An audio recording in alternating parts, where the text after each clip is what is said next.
The winners of the 2007 Directors Guild of Canada Awards were announced recently, and Sarah Polley's Away From Her was the big winner of the night, taking home the prize for Best Feature Film, Best Direction, and Best Picture Editing. It gives me so much more respect for actors and for acting, but gives me so much more perspective on where my limits are as an actor. We had a good life together. Those are your words, Fiona, not mine.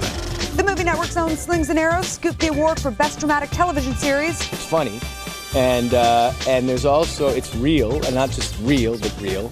And so all of those things don't have to be in quotation marks. That's the secret. You are a mean, Papa Chop, nasty, low-down ghost. Know what I mean? Spark it, Casper. Now here's this week's movie entertainment trivia question. In which of the following films did Paul Gross star as well as perform on the soundtrack? Was it Will Be Wonderful, Men with Brooms, Married to It, Passchendaele? Stay tuned for the answer later in the show. When Paul Gross finally got the green light for his $20 million epic Passchendaele, it was the beginning of a dream come true for the actor-turned-director. One of the worst battles in World War I, Passchendaele, is now one of Canada's biggest productions. So, is the money being spent wisely? We sent Steve Gow to Calgary to find out.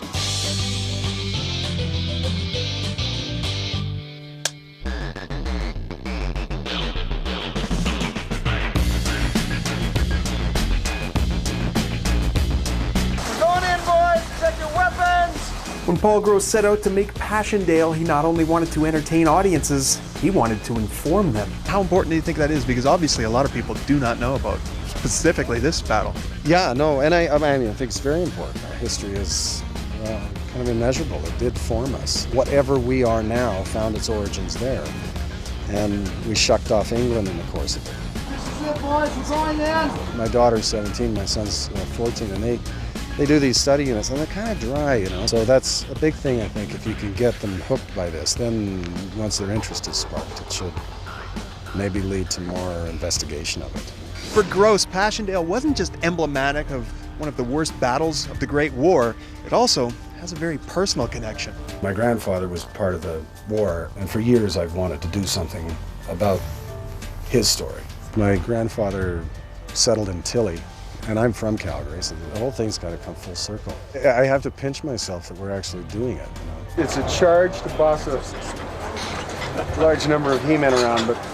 What has been the greatest challenge for you? Actually, the hardest thing is financing it. Canada's very, very difficult to make film in, and to make film of any size is almost unthinkable. If you don't make it a Canadian, a co-production with another country. Yeah, that was the hardest part. Making it by comparison has just been a breeze. It's also a lot more fun. Now here's the answer to this week's movie entertainment trivia question. Paul Gross performs the song Kiss You Till You Weep on the soundtrack for his 2002 film, Men with Brooms. As you just heard, Paul Gross has done it. So has George Clooney, Denzel Washington, and Tom Hanks. Of course, I'm talking about jumping behind the camera and becoming directors. So what makes some of our most recognized thespians take the helm? We went to the archives to find out.